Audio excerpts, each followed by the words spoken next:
let me ask you a question and answer it honestly.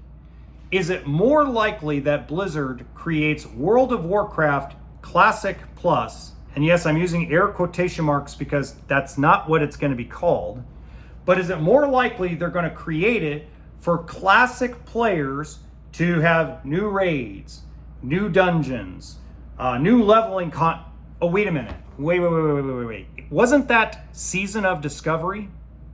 Huh. Okay. Or is it more likely that Blizzard is going to take Classic Plus, put elements from retail into the game, elements from Classic into the game, create new content, have, we'll call it plot holes from Warcraft 3, Warcraft 2, and Warcraft 1 kind of sewed up into this game, and make it wider range so more gamers spend more money? What's more likely? Now, there's a reason why I'm saying this. I'm saying this to try to take folks that have this high expectation of what Classic Plus is going to be and bring them back down to earth. Because the reality is what you want has been shut down by Blizzard in Turtle WoW and eventually Ascension. A lot of that stuff you're looking for, that MMORPG feeling, not the let's sit in a damn city and raid all the time and all the things people complain about with retail. I get it, but that's not going to exist anymore. It's going to be very different than what you are imagining. Now, a lot of you called me a liar and called me absurd and I'm just an idiot. It might smirk, so I must be lying. You don't know me. See, if you were a part of my RV channel where I talk about the RV industry, then you would see that a lot of my mannerisms are just me being me. My nickname in the RV industry is the Honey Badger, because I don't give a you know what, because I don't. And I have no skin in the game. I don't get paid to do this video. It's more to help people understand what it's going to be. So I don't want to give away all the details in the world that I know, because let me put it this way. If I exposed every little thing, line 1 through 5,000 or whatever you want to call it, whatever over-exaggeration you want to attach to it, it's going to change 3 people's lives dramatically. It could be career-killing and life-altering in a very negative way. Okay, and these 3 people have been close to me for a lot of years, and I don't want to break their trust. But what I don't want is I don't want a bunch of us that enjoy hardcore WoW or WoW Classic or eventually Wrath of the Lich King and TBC right now. I don't want us to get demoralized because a lot of what you guys are complaining about with retail is going to be in Classic Plus. Not all of it, a lot of it, and I'm not going to give you a lot of details, but there are a few things that they're bringing over from retail into what we call Classic Plus that I think will actually improve the experience for everybody. And I get why they're doing it. They're doing it because they need to make a profit. They need to make money on this video game. They can't just simply make it just to make it. They got to make it to increase sales.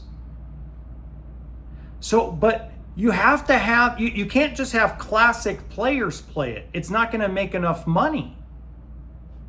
Especially the time and the research and development, the money they've put into it, they will not recuperate it if it was just Classic players playing it for nostalgia. Like, yeah, they finally did it. This is what I believe in the conversations I've had with these folks. I believe Season of Discovery was to appease the Classic Plus crowd. Not a teaser, but an actual, like, kind of a tease. Kind of a tease. But I think the reality is by the time they launch whatever marketing campaign they're going to launch for it, for all the Blizzard Battle.net users or however they're going to market it, there's going to be a lot of Classic players and influencers that did not go to the actual Blizzard event that are going to be pissed. They're going to be extremely angry. They're going to blow up the internet being angrier than people with the movie The Odyssey. But yet the Odyssey is still going to turn a profit. I mean, come on, guys. At the end of the day, it's about not only just about making a video game, it's also about making money. Let's be realistic. Okay. Now, somebody said that it's absurd that they would release this game in June of 2027. That's a more likely release date. Okay, let's pretend I don't know anybody. Let's just look at this from a logical business perspective. If you're going to launch a video game in 2026, most video game companies, especially if you're going to launch during the holiday season, you announce the video game during one of the Comic-Cons. You announce the video game at the end of the previous year, during the late winter, early spring. So if they were going to release Classic Plus anytime before late spring, early summer 2027, they would have made this announcement at Comic-Con. They wouldn't have waited for BlizzCon. Let's be real about it. Unless you are excuse my language, but unless you're a dumbass in business and marketing, you're not going to release the video game for at least a 5 to 6 month period of building anticipation through release of video game play, having influencers like Zaru and Willie and a bunch of other influencers that did go to Blizzard. They still need to play the actual full beta or whatever you want to call it version of the game and give their take. And then once they've given their take and their review, and they have in the background some kind of gameplay that Blizzard authorizes them to put on the actual screen, then all of a sudden it builds anticipation. Now you're ready to whip out that credit card and put a pre-order in. If you buy today, we'll give you a year subscription for $99.95 instead of you spending $150. And we'll give you early access to a private server, or whatever the case may be. They're going to want to build anticipation and start collecting money before the official real launch of the game. Why do you think they have pre-ticket sales during trailers of Marvel movies? Okay, you have a short window and people have a short attention span, so you have to constantly throw things at them and build anticipation. Oh, they announced it at BlizzCon.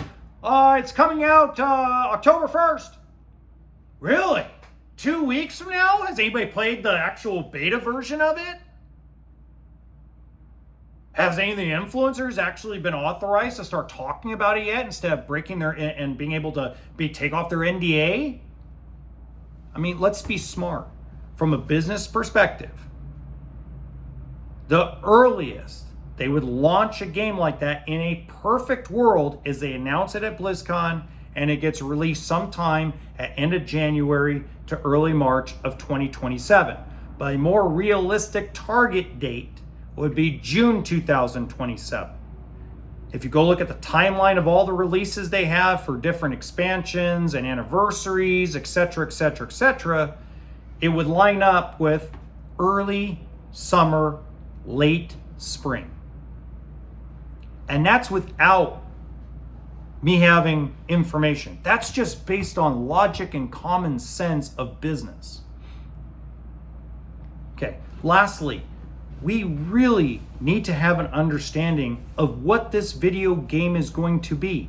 Do you know how many people, and I'm not saying this is in the game, okay? In fact, I'm gonna use a fake scenario that's not in the game, at least that they might add it after maybe listening to it, don't know, but you have Arthas in the video game as the Lich King invading the Eastern or Western Plague Lands as a world event, like a raid within the world event. So instead of it going into an instance, it'll have events where you have an invasion by a character from Warcraft 3 that might be in a different continent, and they come over with whatever, the Scourge, or maybe demons, or whatever the case may be. Okay? That kind of content to me is really cool. Now, that's just an example of something that is outside the box. I'm not saying that actually is going to happen, okay? But that's the type of content that you should expect. You should expect that you're going to have a lot of things where people are going to show up for one event and disappear. They're going to come in for patch 1.1, do their thing, and they're going to leave and go back to playing retail or go back to playing whatever classic game they're playing. That's who's being targeted, so they spend money. But that doesn't mean there aren't other things that are going to be absolutely amazing that you love. From my opinion, from what I've been told, and I hate retail with a vengeance. I couldn't stand really anything past Cataclysm. But at the end of the day, I believe if we all just adjust down our expectations, we're going to enjoy the game more. Because I think there's a lot of elements that are going to be in this game that people say they don't want, that actually once you start playing the game and you treat it like it's classic, and we have enough classic players that give it that MMORPG feel, I think it's going to be a success for everyone. I think Blizzard will make enough profit to justify it. I think at the end of the day, retail players will actually, maybe we'll get more retail players to actually join Classic and some of the Classic servers. And we might actually have a bigger community than we had in the past. But we just need to get off our horse.